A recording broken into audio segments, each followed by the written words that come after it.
इस एपिसोड की शुरुआत में हम सबसे पहले छोटी प्रिंसेस को देखते हैं जो कि अपने कपड़े पहुंचते हुए जा रही थी और वो एक लड़की को प्रणाम करती है जो कि होती है सेकंड बड़ी प्रिंसेस जिसका नाम होता है लिंजिंग। तो छोटी प्रिंसेस बड़ी प्रिंसेस से कहती है कि आपने मुझे यहाँ पर क्यों बुलाया। तो लिंजिंग उससे कहती है कि मैंने तुम्हें यहाँ पर सबसे टेस्टी खाना खाने के लिए बुलाया है। तो छोटी प्रिंसेस उस खाने को देखकर काफी ज्यादा खुश हो जाती है क्योंकि उससे काफी अच्छी खुशबू आ रही थी और जब छोटी प्रिंसेस उसके एक बाइट को खाती है तो उसे काफी अच्छा लगता है, इसलिए वो उसे बहुत जल्दी जल्दी खाने लगती है। तभी छोटी प्रिंसेस को पीछे से एक लड़की आवाज देती है। वो उससे पूछती है कि क्या तुम्हें ये मीट अच्छा लगा। तो प्रिंसेस कहती है कि हाँ ये बहुत स्वादिष्ट है, लेकिन फिर वह अचानक से चौंक जाती है। जब छोटी प्रिंसेस मुड़कर पीछे देखती है तो उसे एक लड़की मास्टर दिखाई देती है जिसको वो देखकर हाथ जोड़कर प्रणाम करती है। तो वो मास्टर छोटी प्रिंसेस को बताती है कि जिस खरगोश को आपने सुबह पकड़ा था ये उसी का मीट है। तो ये सुनकर छोटी प्रिंसेस काफी ज्यादा चौंक जाती है और वो पीछे का सीन सोचने लगती है। मास्टर उससे कहती है कि लियन किंग्स अभी भी फूलों का आनंद लेने के लिए खिड़की नहीं खोलता और तुमने एक जानवर को अपने हाथ में कैसे ले लिया, तुमने यहाँ का रूल तोड़ा है। उसके बाद लीजिंग अपने हाथ से एक एनर्जी क्रिएट करती हैं जिससे कि बाकी सारी कैंडल बुझ जाती हैं और छोटी प्रिंसेस को कुछ ऐसा दिखाई देता है जिसको देखकर छोटी प्रिंसेस नीचे गिर जाती है। वो देखती है कि जिस लड़की ने सुबह उसको खरगोश दिया था उसको एक आइस के अंदर कैद कर लिया गया है।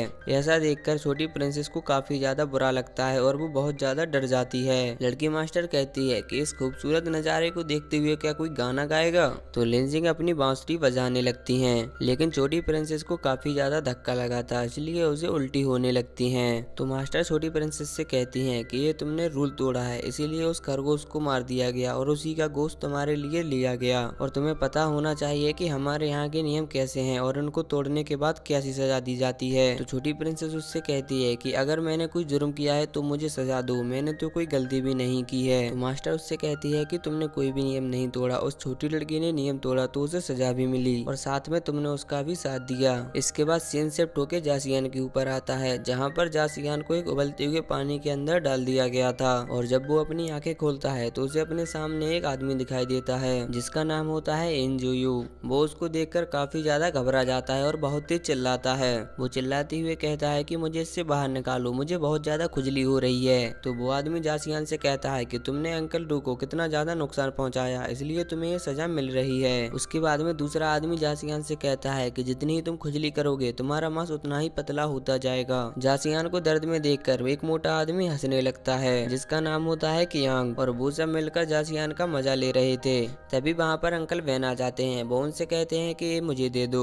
तो अंकल डूसा उससे कहते हैं कि ये तो कचरे का डिब्बा है, एक जंगल सुअर को भी नहीं संभाल सकता। उसके बाद जासियान अंकल वैन से कहता है कि प्लीज मुझे जाने दो। तो जासियान उनसे कहता है कि आप मेरे माता पिता को जानते हो। तो अंकल वैन उससे कहते हैं कि तुम्हें ये कैसे पता चला। तो जासियान उनसे कहता है कि मुझे पता है, वो मर गए थे। तो अंकल वैन उसके सीने में एक घूसा देता है और उससे कहता है कि इतनी छोटी उम्र में तुमने मुझे धोखा देने की कैसे हिम्मत की। और अंकल वैन वहाँ से जाने लगते हैं। उससे कहते हैं कि ठीक है तुम यहीं पर मरो, लेकिन जासियान हंसने लगता है। तो अंकल वैन उससे कहते हैं कि तुम अभी भी हंस रहे हो। तो जासियान उससे कहता है कि मैं क्यों नहीं हंसूंगा, मुझे आपके बारे में सब कुछ पता है, यहाँ तक कि मैं आपके गुप्त कमरे के बारे में भी जानता हूँ। तो अंकल वैन उसकी गर्दन पकड़कर उससे कहते हैं कि तुम उस सीक्रेट रूम में कैसे पहुंचे।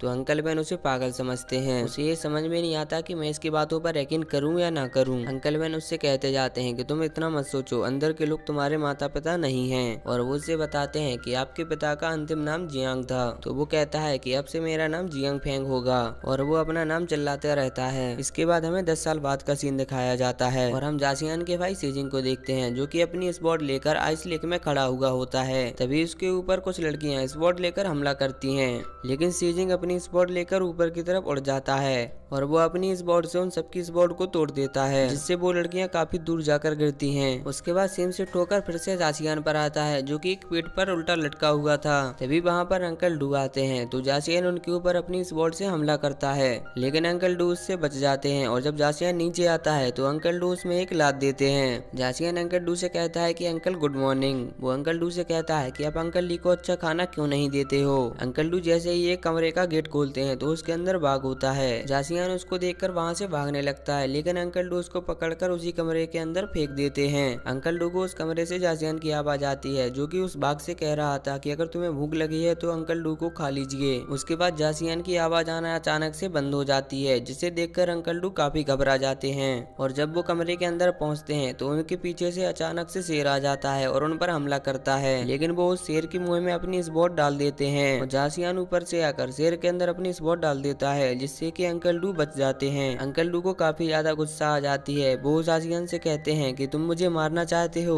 फिर वहाँ पर उन दोनों की अच्छी खासी फाइट होने लगती है। जासियान अंकल डू के सारे हमलों से बच रहा था, क्योंकि अंकल डू ने ही उसको शिक्षा प्रदान की थी। उसके बाद जासियान एक ऊंची जगह से नीचे कूद जाता है और फिर सीन शिफ्ट होकर हमें सीजिंग को दिखाया जाता है और हमें वहाँ पर एक क्वीन दिखाई देती हैं, जो कि सीजिंग से कह रही होती हैं कि तुम नीचे जाओ। और जब सीजिंग वहाँ से जा रहा होता है तो वो उन महिलाओं से माफी मांगता है और उनसे कहता है कि मुझे माफ करना, मैंने इतना नहीं चाहा था। उसके बाद हमें फिर से अंकल डू और जासियान दिखाई देते हैं, जो कि अभी भी लड़ रहे थे, जो कि लड़ते लड़ते एक गाँव के अंदर पहुँच गए थे। तो वहाँ के आदमी अपने घर में घुस गए थे और वो काफी तोड़फोड़ करते हुए एक दूसरे से लड़ते जा रहे थे। तभी वहाँ पर हमें एक लड़का दिखाई देता है, जिसको जासियान ने सुबह परेशान किया था। तो वो लड़का भी जासियान के ऊपर हमला करता है, लेकिन जासियान उससे बच जाता है। उसके बाद जासियान और अंकल डू लड़ते जा रहे थे, लेकिन तभी वहाँ पर एक मोटा आदमी आ जाता है। तो जासियान उस मोटे से कहता है कि अंकल तुम हंसते क्यों नहीं हो। जासियान उस मोटे आदमी से कहता है कि मैं तो तुम्हें बहुत आसानी से मार सकता हूँ। उसकी बातें सुनकर मोटे आदमी को गुस्सा आ जाता है और अंकल डू और वो मिलकर उसके ऊपर हमला करने लगते हैं, लेकिन जासियान इतना होशियार होता है कि वो दोनों को चकमा देता जाता है। और तभी वहाँ पर एक लड़की आ जाती है और वो दोनों को हाथों को पकड़ के रोकती है। तो वो मोटा आदमी हंसते हुए जासियान से कहता है कि अब तुम्हारे पास कहने के लिए कुछ है। तो वो उससे कहता है कि मुझे कोई भी नहीं हरा सकता।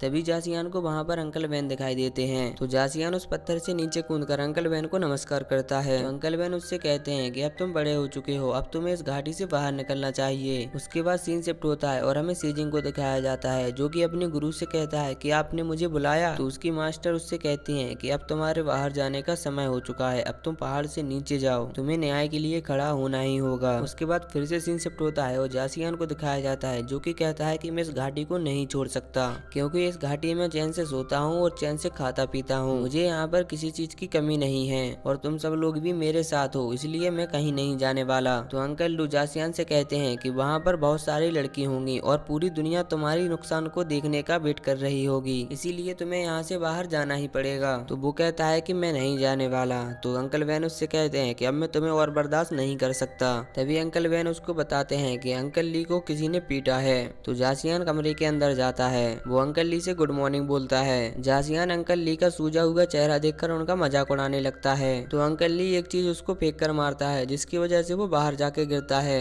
मोटा आदमी बताता है कि घाटी के नीचे कुछ 8 आदमियों ने उसको मारा है और उनका पहनाव भी कुछ अलग ही तरीके का था। तो जासियान उनसे कहता है कि मुझे उनके बारे में बताओ। तो वो मोटा आदमी उसको बताता है कि ओयांग डिंग ओयांग और उसके भाइयों का फायदा उठाता है और नीचे कई प्रकार के खलनायक मौजूद हैं। इसके बाद सीन शिफ्ट होकर सीजिंग के मास्टर की तरफ जाता है। वो सीजिंग को बता रही होती हैं कि ये ना तो पुरुष है और ना ही महिला है। वो सीजिंग को अंकल डू के सारे साथियों के बारे में बताती हैं। वो सीजिंग को बताती हैं कि घाटी के बाहर 5 महान और 10 दिग्गज खलनायक मौजूद हैं और मुझे लगता है कि जिन्होंने तुम्हारी माँ को मारा था वो इन्हीं से संबंधित जरूर है। इसके बाद हमें फिर से जासियान को दिखाया जाता है, जो कि अंकल बू से कह रहा होता है कि तुम लोगों ने बदला क्यों नहीं लिया। जासियान उनसे कहता है कि घाटी के बाहर कोई भी व्यक्ति उनको धमका सकता है। अंकल बू से कहते हैं कि अगर तुम हमारे दुश्मनों को मारना चाहते हैं तो तुम इसे साबित करना होगा। उसके बाद अंकल बू उसे गोल्डन पत्ते देते हैं। उसके बाद जासियान अंकल बू की चाकू निकालकर वहां से जाने लगता है। उसके बाद हमें फिर से सीजिंग को दिखाया जाता है, जो कि कह रहा होता है कि जिसने मेरी माँ को मारा मैं उसे नहीं छोड़ूंगा। तो मास्टर उससे कह रही होती हैं कि जाओ, तुम्हें जो करना है तुम वो करो। उसके बाद सीजिंग मास्टर से आज्ञा लेता है और वो वहां से चला जाता है। और जब जासियान वहां से जा रहा होता है तो वो लोग बहुत खुश हो रहे होते हैं। इसी के साथ ये पार्ट यहीं पर खत्म होता है।